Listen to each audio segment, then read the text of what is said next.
जीव हमारी जाति है, मानव धर्म हमारा। हिंदू मुस्लिम सिख ईसाई धर्म नहीं कोई न्यारा।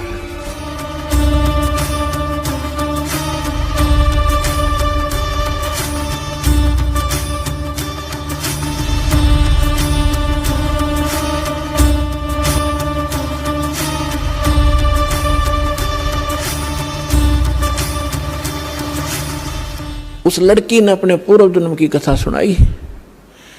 पहले भी ये मुसलमान घर में जन्मी थी, ये अपने पिता के घर पे थी और श्रद्धा पिछली भक्ति की इतनी गजब की थी, बहुत कनी।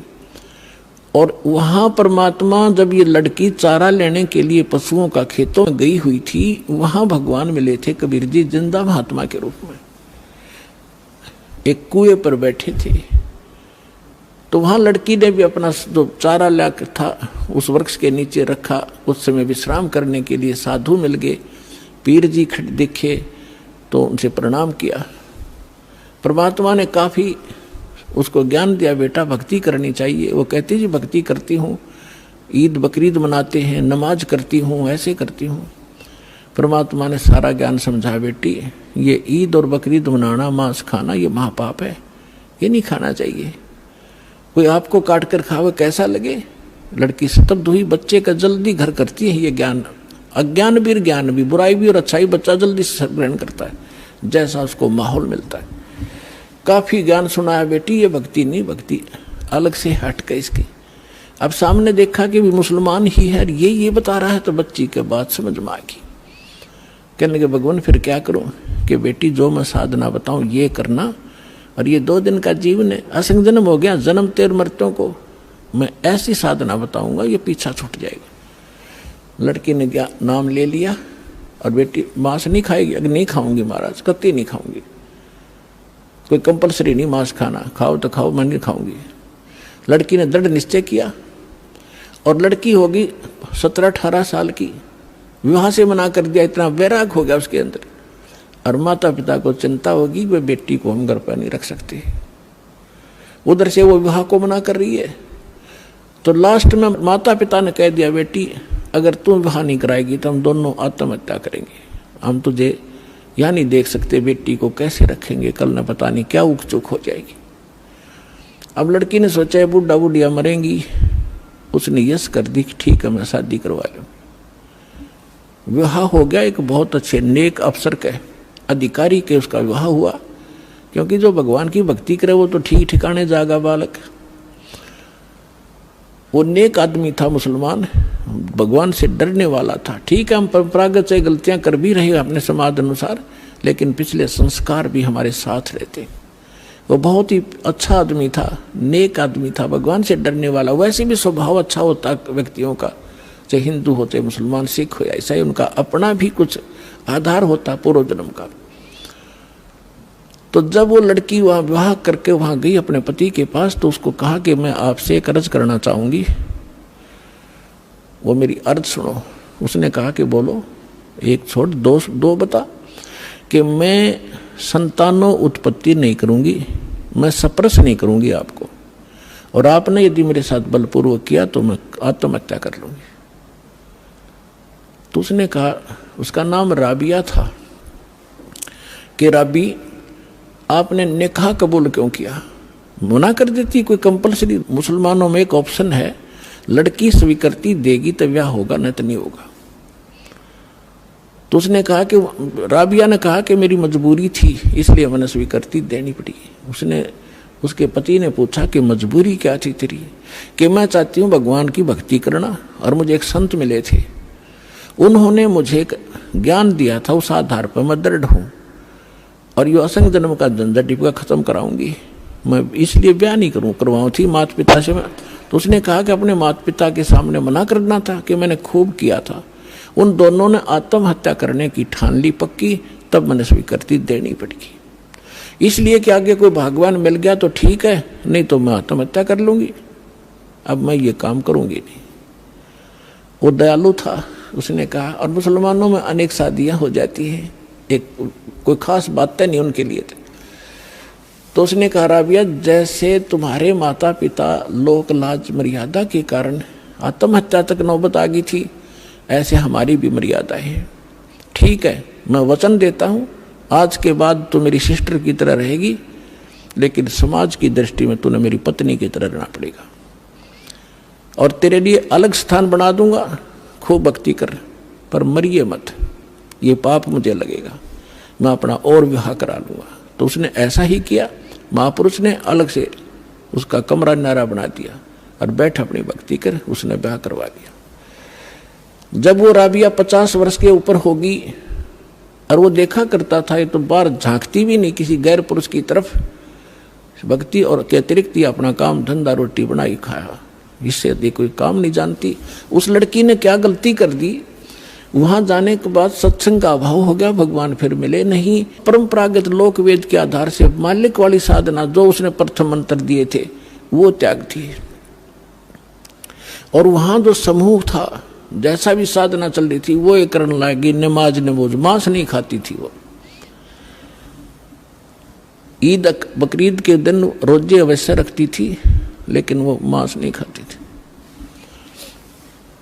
जब वो 50-55 वर्ष की होगी तो उनके अंदर एक विशेष धारणा बनी हुई है लोकवेद के आधार से मुसलमानों में कि जो हज नहीं करके आवेगा उसकी मुक्ति नहीं। तो उसने अपने पति से कहा, जी मैं हज करना चाहती हूँ। उसने कहा, जाओ, बहुत खुशी की बात है, आपका तो उद्देश्य यही है, अभी कल्याण हो किसी तरह, आपके लिए कोई ऊंट की सवारी का प्रबंध कर देता हूँ। उसने कहा नहीं। राबिया ने कहा, नहीं मैं पैदल जाऊंगी, श्रद्धा से जाऊंगी, और भी बहुत से ली जा रही हैं, और भी बहुत से लोग जा रहे हैं, उनके साथ चली जाऊंगी। अच्छा जाओ फिर। अब वो चल पड़ी, अपने आत्मा देखते जाना, इसका रिजल्ट क्या है भक्ति का। हमने आज तक छोटे मोटे चमत्कार किसी के देख लिए, उसी को सिद्ध और महात्मा और भगवान मान लिया। ये अध्यात्म ज्ञानहीनता थी।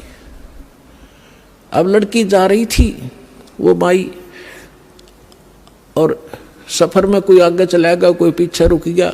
उस समय वो अकेली जा रही थी। रास्ते में उसको प्यास लगी, खुद स्वयं को सामने कुआं देखा, कुआं था, कुएं पर बाल्टी नहीं थी, ना कोई रस्सी थी।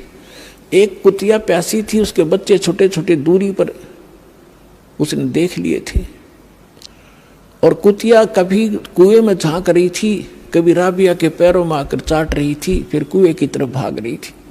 समझ गई राबिया कि ये प्यासी बहुत है, और यदि इसको जल नहीं मिला तो ये मरेगी, साथ में मरेंगे बच्चे इसके। और औरत के अंदर दया भगवान ने एक नारी दे रखी है, विशेषकर बच्चों के समय। तो वह एकदम, और कुछ पिछले संस्कार थे, भगवान आत्मा थी, भगवान से कई जन्मों से पीछे से चलती आ रही थी, फिर हम रह जाते हैं, बिचल जाते हैं, छोड़ देते, ये माया, इस माया में फंस जाते।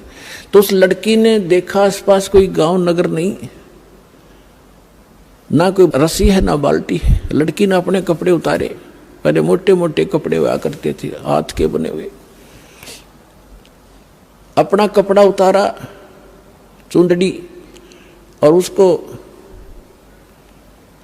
अपने बाल पाड़े, 1-2-4 बाल पाड़ के देखियो कितना दर्द होगा।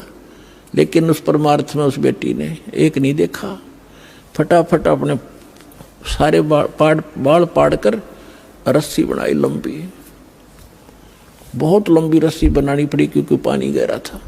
बांध कर उसने अपनी बात कपड़ा और उसके अंदर पानी में भिगोया, और बाहर एक मटका टूटा हुआ पड़ा था, उसका पात्र था आधा, उसमें निचोड़े कुतिया साथ पीवे। वह कुतिया छका दी, अपने बाड़ बूढ़ खून खान निकला था उसको पूछ पाछ के, और चालन की तैयारी करी थी। उधर से वो मक्का, एक स्ट्रक्चर, एक मंदिर न्यों का न्यों उठ गया जहाज की तरह, और उस कुएं के साथ में आकर लग गया, जैसे प्लेटफार्म पर गाड़ी लग जाती है, रेलगाड़ी। अब उसने देखा, उसने जाना ही मक्का में था, उसने सोची तो पहुंच गई मक्का, फट मक्के में प्रवेश किया, फिर वहां से उठा। वहां के लोग दे हैरान है, मक्का गया कहाँ। उस समय एक अब्राहिम अधम नाम, सुल्तान नाम का एक व्यक्ति था, वो अपने पूर्व जन्म में भी संस्कारी था, ऐसे ही भगवान का ही वो पिछला संस्कारी था। और उसने भी उसको भी उस जन्म में परमात्मा कबीर जी मिले थे, जिंदा महात्मा के रूप में उसको भी ज्ञान दे रखा था। और वो सुल्तान अधम वाली आत्मा, सुल्तान अधम तो वो आगे आके बना है, वही आत्मा उस मक्का में गई हुई थी मुसलमान होने के नाते कि वहाँ के लोगों को समझाऊंगा कि ये साधना गलत है। तो वहाँ वो प्रचार कर ही रहा था बैठ के, तो लोगों ने पूछा ये मक्का कहाँ गया।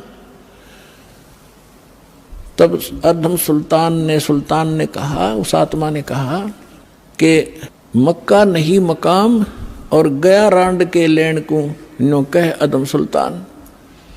अब सुल्तान अधम तो ये कह रहा है कि एक रांड को लेने गया, निकम्मी औरत को।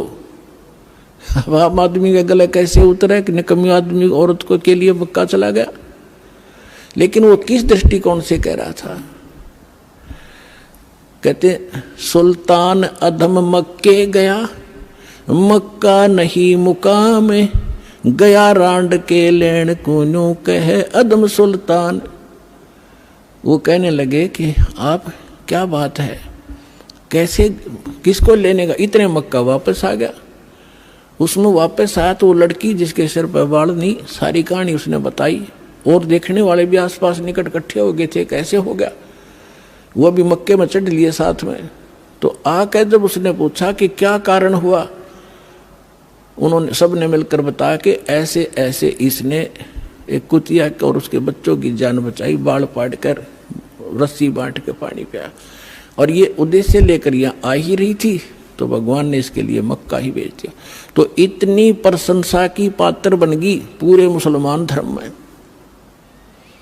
कि भक्ति हो तो राबी जैसी, भक्ति हो तो राबी जैसी, जिसके लिए मक्का भी उठकर चला गया। लेकिन क्या इससे मोक्ष था उसका? फिर इब्राहिम सुल्तान अदब से पूछा कि आप इसको ऐसी निकम्मी लड़की क्यों कह रहे थे? इसने तो ऐसा कुर्बानी कर दी, जिसके लिए मक्का चला गया, उसको आपने कैसे कहा ये निकम्मी लड़की है? तब इब्राहिम सुल्तान वाली आत्मा ने कहा कि यह निकम्मी है, इसको भगवान मिले थे जिंदा महात्मा के रूप में, इसने वह भक्ति छोड़ दी, ये डलेड हो रही है, इसलिए निकम्मी है।